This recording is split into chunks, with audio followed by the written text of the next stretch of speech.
la producción, ¿no? Y como veremos, eso también tiene muchos impactos socioambientales. Bueno, en México, que también tenemos información al respecto, el pozo Emergente 1 comenzó produciendo 3 millones de pies cúbicos diarios en febrero de 2011 y un año después solo alcanzaba 1.370.000 pies cúbicos, ¿no?, de gas, o sea, ya había caído a más de la mitad. Y por su parte, el pozo Percutor 1 presentó una caída en su producción de un 20% en los primeros 6 meses de operación. Bueno, aparte de la baja recuperación, aparte hay otro dato que señala por qué son tan poco eficientes estos proyectos, es porque hay una muy baja eficiencia de recuperación del total del gas existente en los yacimientos de shale, es decir, del total que hay del gas, a partir de en las rocas de esquisto solo se puede recuperar entre un 4.7 y un 10% del total del gas, frente a los proyectos tradicionales de gas natural que alrededor se recuperan entre un 75 y un 80%. Es decir, estamos haciendo inversiones para dejar bajo suelo la gran mayoría de la cantidad de gas que hay. Y bueno, a todo ello se suma lo que ya comentábamos, que es el bajo precio de gas, ¿no?, que está como alrededor de los 3.99 dólares los 1.000 pies cúbicos, mientras que el precio de producción en Estados Unidos de los 1.000 pies cúbicos oscila entre los 4 y los 6 dólares, es decir, se está vendiendo a menos de lo que cuesta producirlo. Entonces, todo ello plantea serias dudas sobre la viabilidad de la explotación, la viabilidad económica del gas natural, a lo que se suman los altos costos sociales y ambientales que conlleva, ¿no?, y que además justamente siendo proyectos tan poco rentables, difícilmente se va, o sea, desde la Alianza lo que apostamos es la prohibición de la extracción del shale mediante el fracking, porque también va a haber mucha presión, o sea, si le subes la regulación, obviamente van a ser muchísimo menos rentables, o van a tener rentabilidades, o sea, va a ser muchísimo más costoso, entonces también va a haber mucha presión para que no se regule. Entonces, bueno, sobre los impactos socioambientales, bueno, uno de los impactos fundamentales es sobre el agua, ¿no?, y que además viene muy a colación en el caso del tema de adaptación, cuando uno de los impactos fuertes del cambio climático también es sobre los recursos hídricos, ¿no? Entonces, el uso intensivo del agua, por una parte, por pozo se requieren de entre 9 y 29 millones de litros para la fractura. Esto solo es un aproximado, porque hay pozos que ya están demostrando que requieren más. Por ejemplo, el pozo Excelsior en Michigan, que requirió 80 millones de litros, o sea, mucho por encima de la media. ¿Y esto qué supone a nivel de consumo? Bueno, si se explotaran los 20.000 pozos que el PAN estuvo señalando que se iban a explotar anualmente de shale, supondría que el consumo de entre 4.9 millones de personas y 15.9 millones de personas, el consumo anual a 100 litros por persona y día, ¿no? O sea, estaríamos utilizando para el gas un agua que ya, o sea, para la explotación, un agua que ya no se va a poder ir al consumo humano de tantas personas, ¿no? Y en el caso un poquito más aterrizado de lo que ya se está haciendo en Estados Unidos, que son la extracción de, o sea, la explotación de 9.100 pozos anuales, sería entre el consumo de agua de entre 1.8 y 7.2 millones de personas. Por favor, pasa. Bueno, además este agua, como les decía, ya queda inutilizada para el consumo humano, para el uso de otras actividades, porque queda contaminada, ya que el agua contiene entre 2.500 productos formados por más de 750 diferentes tipos de químicos, que además es difícil conocer qué químicos son, porque están protegidos bajo el secreto comercial en muchos casos, están patentados y las empresas petroleras no están señalando cuáles son estos químicos y qué efectos tendrían sobre la salud. De hecho, la información que se tiene sobre los químicos existentes ha sido a través de investigaciones tras accidentes que han ido académicos, investigadores, organizaciones a recuperar el agua y ver qué químicos hay. Bueno, como les decía, el líquido de perforación está formado por un 90% de agua, entre un 8 y un 9% de apuntalantes, que son estos materiales para que no se cierren las rocas de nuevo y que sigan permitiendo la salida del gas, y entre un 1 y un 2% de químicos, que pensaríamos que es poco, pero por pozo supone la inyección de 300.000 litros de químicos, ¿no?, de químicos de una variedad enorme, desde ácidos, con fuertes impactos a la salud, ¿no? Entonces esto pondría en peligro la garantía del derecho humano al agua, que además en México está contemplado en el artículo 4 de la Constitución, que establece que toda persona tiene derecho al acceso, disposición, saneamiento de agua para consumo personal y doméstico en forma suficiente, soluble, aceptable y asequible. Por la siguiente.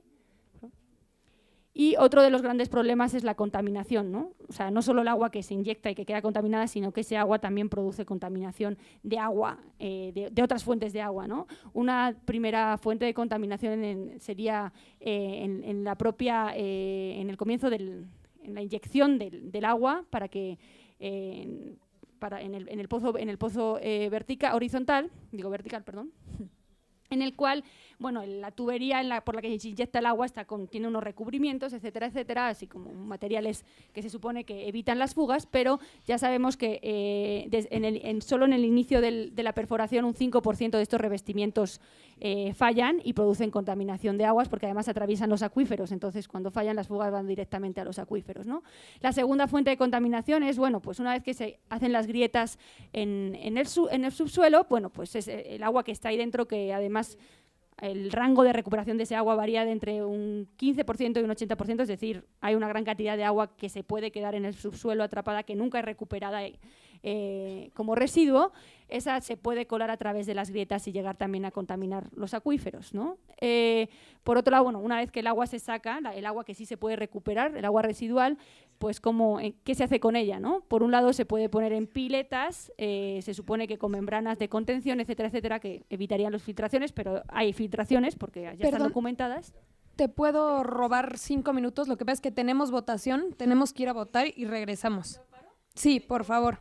Para que los legisladores pudiéramos seguirte poniendo atención, tenemos ya 4 minutos para que vayamos, votemos y regresemos. Si nos das unos minutos, regresamos.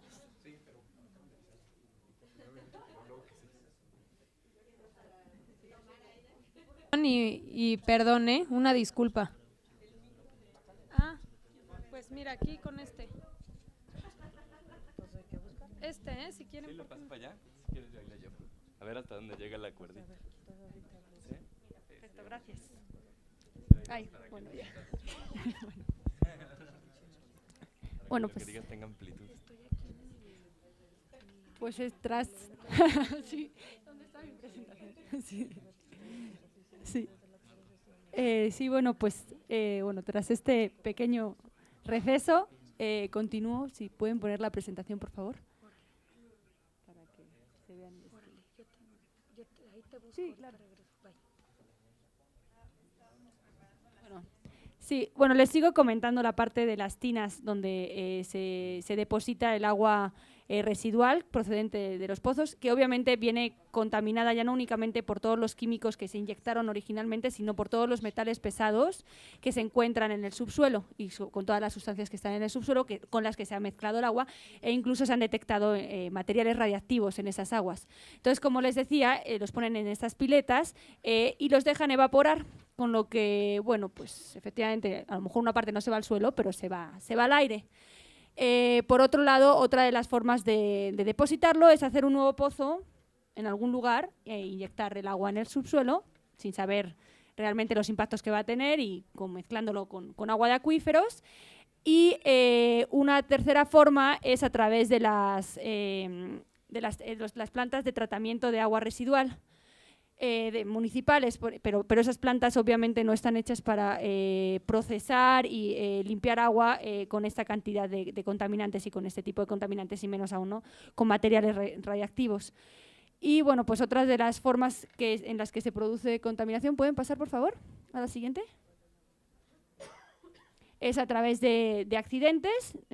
Hay información que en Estados Unidos los accidentes han venido aumentando durante los últimos meses y el último año, y suceden, y en esos accidentes, por ejemplo, ¿no?, pues también pues hay vertidos al suelo, al aire y a las aguas. Y aparte, otro problema muy fuerte son las inundaciones, por ejemplo en el caso de las piletas, ¿no?, cuando empiezan las lluvias y hay lluvias muy fuertes, y como es uno de los efectos del cambio climático, nos podemos esperar que cada vez haya más huracanes y tormentas e inundaciones. Las piletas se desbordan y todo el agua contenida en las mismas pues se vierte, ¿no?, y contamina el terreno alrededor y llega a los mantos y llega a los ríos y pues llega incluso al mar. Y pues esa es otra de las formas en que se produce contaminación del agua a partir de la explotación del shale gas. Por favor, lo siguiente. Bueno, y hablando de cambio climático, que es uno de los temas relevantes de hoy, que en cuanto a mitigación, ¿no? El gas shale se es planteado, como muchas y muchos sabrán ya en esta mesa, desde muchos actores, como una energía como el gas natural, digamos, y el gas shale incluido, o sea, la explotación a través del el gas natural explotado a través del fracking es planteado como una energía de transición, ¿no? Como una forma de tener energía menos contaminante y con menos gases de efecto invernadero. ¿Esto por qué se plantea? Porque efectivamente la combustión del gas natural supone menos emisiones de gases de efecto invernadero que la quema del carbón o del petróleo. En el caso del petróleo, el gas natural emite el 71.3% de lo que emite la quema del petróleo, y en el caso del carbón emite el 56.2% de lo que emite el carbón, ¿no? Para generar la misma cantidad de energía. Entonces, sí, en la combustión efectivamente tiene menos impacto sobre el cambio climático. Pero ¿qué pasa? En el proceso, como hemos visto, la técnica es muy compleja, y entonces en el proceso de extracción, procesamiento y transporte se producen mayores emisiones de gases de efecto invernadero que el petróleo y el carbón, y esto se debe también a que el rendimiento energético de la extracción del shale bajo esta tecnología es mucho menor. De hecho, se necesita una unidad de energía. Con una unidad de energía únicamente se generan 5, mientras que en los proyectos convencionales con una unidad de energía se generan 20. Es decir, hace falta usar mucha más energía, y la utilización de esa energía a la vez genera emisiones de gases de efecto invernadero para explotar el shale gas. Además, las emisiones de metano. El gas natural se compone